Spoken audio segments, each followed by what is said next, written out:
Let's get real on tolerance and diversity. What do you say? Do you know anybody that actually hates someone based on their skin color? I don't. Do you know anybody who hates someone based on their sexuality? I don't. Do you know anybody who hates somebody based on their religion? Oh, as a Mormon, yes, I do know those people. I've met quite a few. But none of them are my friends. And if you do know anybody like that, you should get new friends.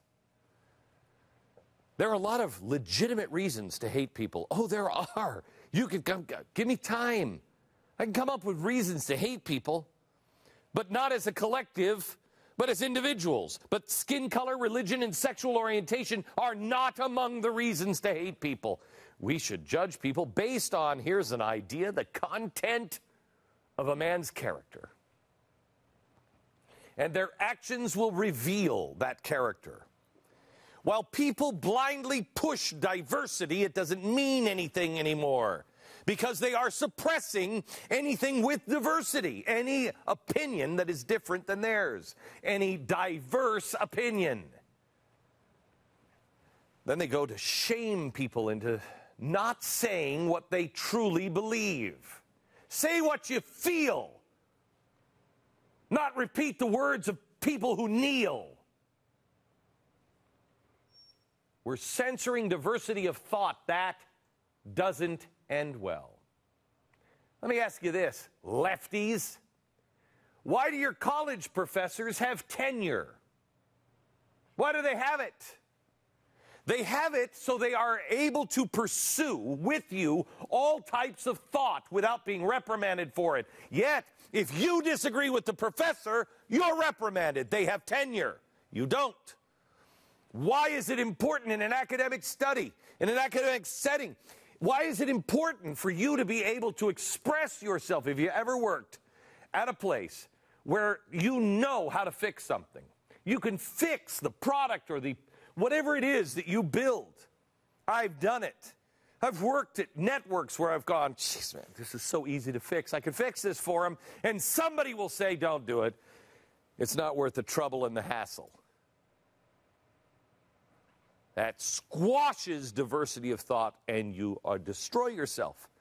Galileo had to stand trial after being accused of heresy when he suggested that the earth revolved around the sun. Everybody thought it was the other way around. Actually, that's bullcrap. Everybody knew that the earth was the epicenter, not the epicenter of the universe.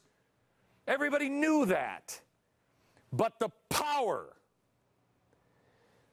said no, because if that's not true, then we lose our power. He was sentenced to prison. The publication of his works was banned, including any work he might do in the future. He went against the power structure, and he did it because he was right, and they locked him up, banned him, and banned people from even reading what he might write in the future. We don't remember the names of the people that locked him up, but we sure remember his name, because they always fail in the end. Today, the power structure will come after you if you say anything they disagree with. They'll try to shut you down. It's how the left approaches these differences of opinions every time. And don't they see what they've turned into? They never counter a point with a counterpoint or a civil debate. It's always just hate monger. Shut them down, run them out of business. It happened with Dan Cathy of Chick-fil-A. Rather than talk and debate, rather than letting people have a diverse opinion, they just intimidate, try to shut them down. What do you think he was doing? What do you think that guy driving up to that girl was trying to do? Intimidate her. Make her afraid to go to work. So it'll be harder for them to hire people. That's what this is. It happened with the fairness doctrine. You don't agree with Rush Limbaugh? You don't agree with Sean Hannity? Me, Mark Levin, any of them? Declare talk radio hate speech. Shut it down. Intimidate. George Soros has an entire string of websites devoted to attempting to take me and other conservatives out of context and get us off the air. When you arrive at a place where you cannot think something or speak things, where you cannot have an open and honest debate, instead you get shoved into the heresy camp and shut down, locked up, run out. well then, you have reached the place that Hollywood says it has always feared, a place where 2 + 2 = 5, the place of 1984. You can't turn your brain off.